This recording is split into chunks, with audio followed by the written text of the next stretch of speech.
राज्यामधल्या तब्बल 14,000 ग्रामपंचायतींची अक्षरशः दुरावस्था झाली आहे। या ग्रामपंचायती सध्या बेवारस अशा स्थितीत आहेत। या 14,000 ग्रामपंचायतींच्या गेल्या 6 महिन्यांपासून निवडणुकाच झालेल्या नाहीत। नियमानुसार नवीन ग्रामपंचायत अस्तित्वात येण्यापूर्वी सरपंचाची निवड होणं आवश्यक आहे। तरी निवडणुकीची प्रक्रिया रखडल्यामुळे स्थानिक स्वराज्य संस्थांचं कामकाज प्रभावित झालंय।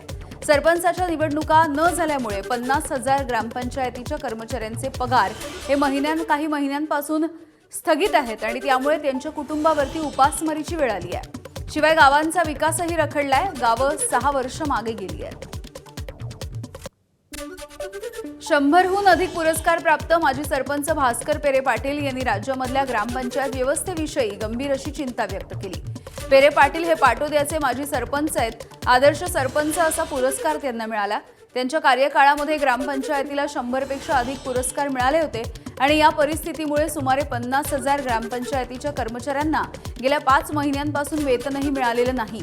परिणामी अनेक कर्मचाऱ्यांच्या कुटुंबावरती आर्थिक संकट आणि उपासमारीची वेळ आली आहे। राज्यामध्ये सरपंचांच्या 6 संघटना असताना या प्रश्नावरती कुणीही ठामपणे बोलत नसल्याचा आरोप आहे। कुणी याविषयी बोललं तर जुने गुन्हे काढून आतमध्ये टाकलं जातं असा आरोपही भास्कर पेरे पाटील यांनी केला आहे। प्रश्न निवडणुकीचा किंवा सरपंचाच्या पदावर बसायचा हा नाही आहे, पण त्याच्यामुळे कारभार ठप्प झाला। जवळजवळ 50,000 कर्मचाऱ्याचे पगार नाही आणि विशेष म्हणजे प्रशासक बी नाही। कदाचित प्रशासक असतं तर थोडंफार धकलं असतं, म्हणून हे 100% चुकीचे आहे असं मला वाटतं। शासनाने लवकरात लवकर ताबडतोब निवडणूक आयोगाने डिक्लेअर करायला पाहिजे। हे मी एकटाच महाराष्ट्रात खूप दिवसाचं बोलू राहिलो, पण आमचा आवाज त्यांच्यापर्यंत पोहोचत नाही। या निमित्तानं तो पोहोचेन अशी मी आशा करतोय। आता 14,000 गावात सरपंच नाही, प्रशासक नाही म्हणल्यावर तो कारभार चालायचा कसा? दरम्यान माजी सरपंच भास्कर पेरे पाटील यांच्या दाव्यामध्ये तथ्य असल्याचं ग्रामविकास मंत्री जयकुमार गोरेंनी म्हटलंय। तसंच मुख्यमंत्री देवेंद्र फडणवीसांच्या सोबत बोलून मार्ग काढू असंही त्यांनी म्हटलं।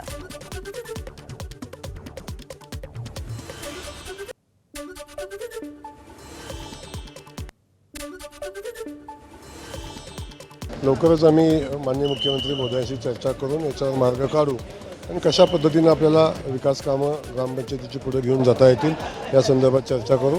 आणि खास करून माननीय मुख्यमंत्री महोदयांचं भूमिका हीच आहे की लवकरात लवकर ग्रामपंचायतीच्या निवडणुका घ्याव्यात आणि यातून सगळे प्रश्न निकाली निघतील। 50,000 कर्मचाऱ्यांचे पगार थांबायचं काहीच कारण नाही, कारण कोर्टानं जो विषय सांगितलेला आहे तो पगाराचे पैसे, बाकीचे लाईट बिलाचे पैसे आणि बाकीच्या आवश्यक गोष्टी आहेत याच्या संदर्भातले अधिकार प्रशासकाला दिलेले आहेत।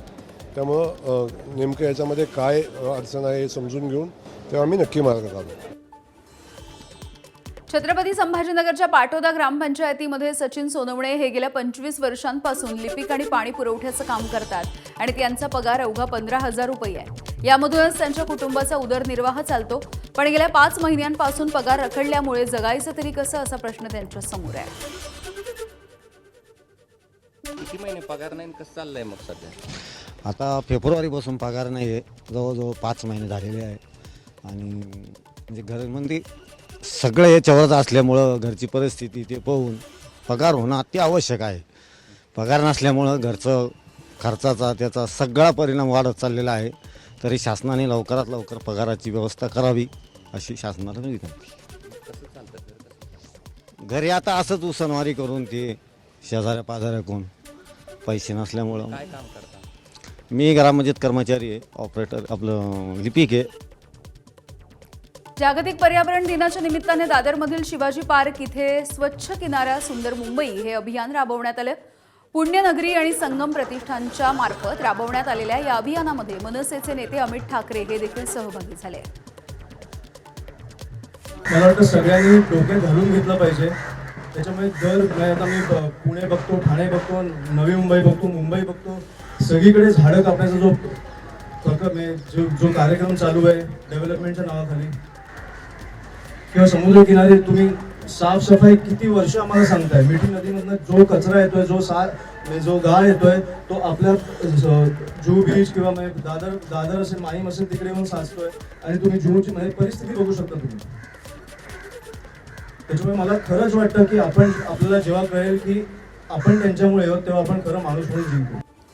जागतिक पर्यावरण दिनाच्या पार्श्वभूमीवरती पुणे जिल्ह्यामधल्या शिरूर तालुक्यामधल्या रांजणगाव सांडस या ठिकाणी पैलवान उमेश रणदिवे यांनी पर्यावरण संवर्धनाचा आदर्श निर्माण केलाय. भारतीय सैन्य दलामधील शहीद जवानांच्या स्मरणार्थ त्यांनी 4500 झाडांचं रोपण केलेलं आहे. विशेष म्हणजे केवळ झाडं लावून न थांबता उन्हाळ्याच्या कठीण परिस्थितीमध्ये या झाडांचं संगोपन करून ती जगवली गेली आहे. मान्सूनपूर्व पावसाच्या आगमनाच्या नंतर खडकाळ परिसरामधली ही सगळी झाडं हिरवीगार बहरून आली. त्यांच्या अथक परिश्रमाचं फळ आता दिसून येत आहे. पर्यावरणाचा ऱ्हास रोखण्यासाठी प्रत्येकानं पुढाकार घेण्याची गरज असताना उमेश रणदिवे यांचा हा उपक्रम प्रेरणादायी ठरतोय. माळावरती कमीत कमी 4500 झाड आहे. प्रत्येक शहीद जवानाच्या स्मरणार्थ लावलेलं झाड आहे आणि सगळी झाड अशी मोठी आहेत. आज खूप आनंद वाटतोय. पहिला पाऊस आहे. काय म्हणले ना, आजी लोक म्हणत होते जमणार नाही, होणार नाही, खडकावरती झाड येणार नाहीत. अरे ही बघा, केलंय आज आनंदी. आपण पहिला पाऊस पडलाय आणि खरं सांगतो, 1 वर्षापूर्वी 1 वर्षाची मेहनत आहे. झाड लावताना लोकांची मानसिकता नांगरावली लागली. दुसरी गोष्ट, झाड लावायच्या अंदर काट्या काढावं लागली. तिसऱ्यांदा मग ते खड्डे खांदून झाडं लावून ते जगवायचा विषय वेगळा. माणसांनो सुधरा रे, अजून तरी सुधरा. जागतिक पर्यावरण दिनाच्या निमित्तानं आज जळगाव शहरामध्ये पर्यावरण रॅलीचं आयोजन करण्यात आलं होतं.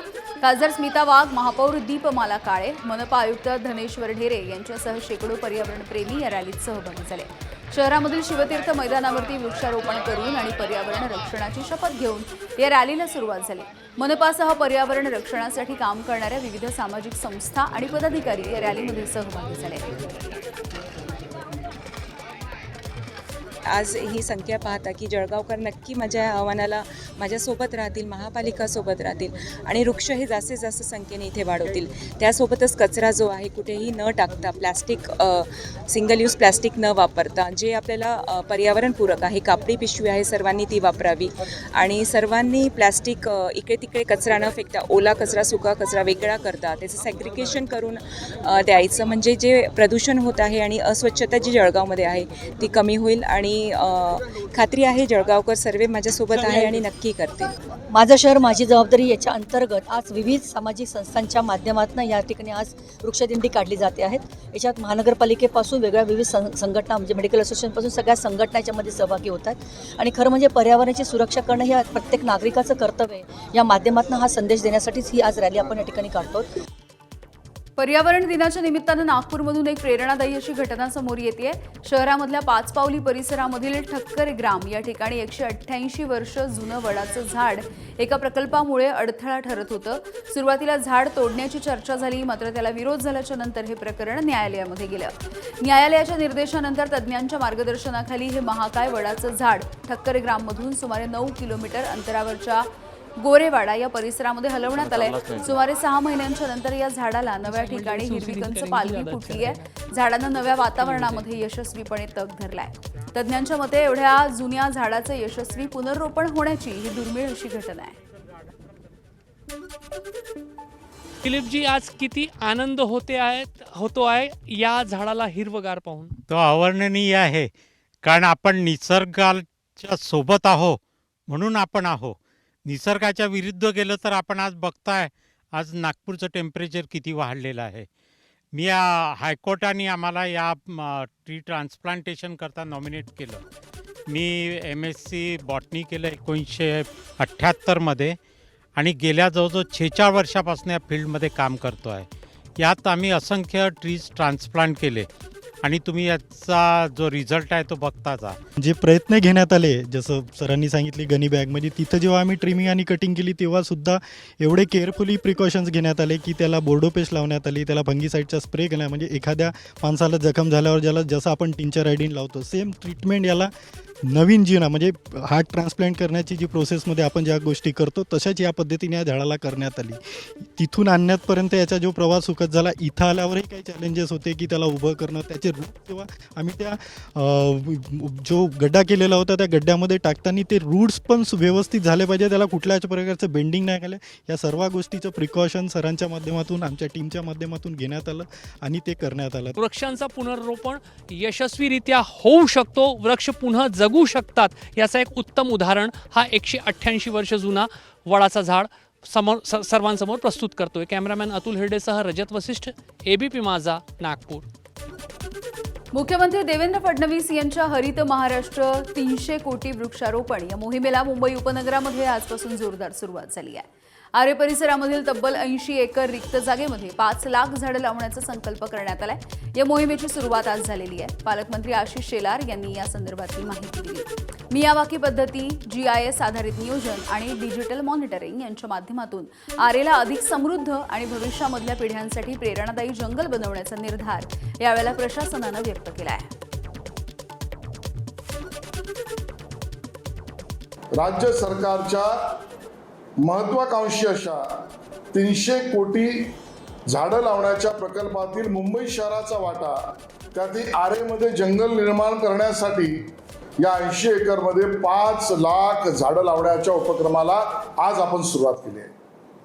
त्याच्यावर GPS मॉनिटरिंग होणार आहे आणि त्याचा अहवाल प्रत्येक जिल्हा नियोजनाच्या बैठकीमध्ये मांडला जावा असे निर्देश सुद्धा मी दिले आहेत.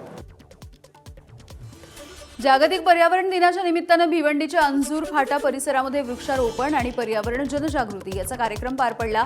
यावेळेला महापौर नारायण चौधरी आणि आमदार महेश चौगुले यांच्या उपस्थितीमध्ये विविध प्रकारच्या झाडांची लागवड करण्यात आली. पर्यावरण संरक्षणाचा संदेश देत नागरिक, सामाजिक कार्यकर्ते आणि स्थानिक पदाधिकाऱ्यांनी या उपक्रमामध्ये उत्स्फूर्त असा सहभाग नोंदवला. पर्यावरण संवर्धनासाठी अधिकाधिक वृक्ष लागवडीचं आवाहन देखील यावेळेला करण्यात आलं आहे. राजकारणामधलं वैर बाजूला ठेवून राजकारणाच्या पलीकडची मैत्री आपण अनेकदा बघितली आहे. आजही याचंच दर्शन घडलं.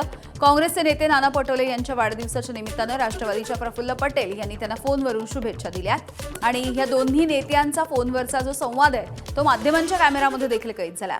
तुमचा आशीर्वाद पाहिजे असं म्हणत नाना पटोले यांनी प्रफुल्ल पटेल यांच्या शुभेच्छा स्वीकारल्या. यवतमाळ आणि चंद्रपूरमध्ये अर्ज मागे घेणाऱ्या उमेदवारांवरती काँग्रेसनं कारवाई केली आहे. यवतमाळ काँग्रेसचे उमेदवार साहेबराव कांबळे यांची पक्षामधून हकालपट्टी करण्यात आली. तसंच चंद्रपूरचे उमेदवार शैलेश अग्रवाल यांची देखील काँग्रेसनं हकालपट्टी केली आहे. निवडणुकीमध्ये महाविकास आघाडीच्या उमेदवारांनी घेतलेल्या माघारीच्या नंतर संजय राऊतांनी मोठे आरोप केले. बिनविरोधाची धडपड, माघार नाट्य यावरती एका दिवसात 150 कोटी रुपये खर्च केल्याचा खळबळजनक आरोप खासदार संजय राऊतांनी केलाय. तर त्यांच्या आरोपांना नवनाथ बन यांनी प्रत्युत्तर दिलं. परभणी हिंगोली विधान परिषद निवडणुकीमध्ये महाविकास आघाडीमधला बंडखोरी कायम आहे. ठाकरेंच्या शिवसेनेचे उमेदवार विवेक नावंदर यांच्यासमोर काँग्रेसचे माजी आमदार सुरेश देशमुख यांचे चिरंजीव सुशील देशमुख यांचा अर्ज कायम आहे. आम्ही त्यांना खूप समजावून सांगितलं, पण सुशील देशमुख यांनी आमचं ऐकलं नाही, अशी माहिती ठाकरेंच्या शिवसेनेचे उमेदवार विवेक नावंदर यांनी दिली आहे. समोर कुणीही उभं असलं तरी देखील निवडणूक मीच जिंकणार असल्याचा विश्वासही नावंदर यांनी व्यक्त केला.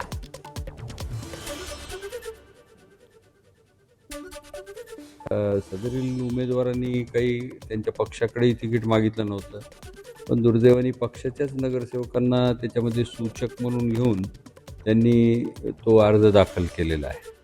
आम्ही त्यांना त्यांची समजूत काढायचा प्रयत्न केला, पण ते काय आम्ही काढण्यामध्ये यशस्वी झालो नाहीत आणि म्हणून त्यांचा फॉर्म राहिलेला आहे. जे कोणी मतदार असतील ते आता थोडे चोखंदळ झालेले आहेत. त्यांना पाहिजे की एक चांगला उमेदवार त्यांना निवडून द्यायचा आहे, जेणेकरून त्याच्यावर त्यांना हक्क गाजवता येईल, त्यांच्याकडून काम करून घेता येईल.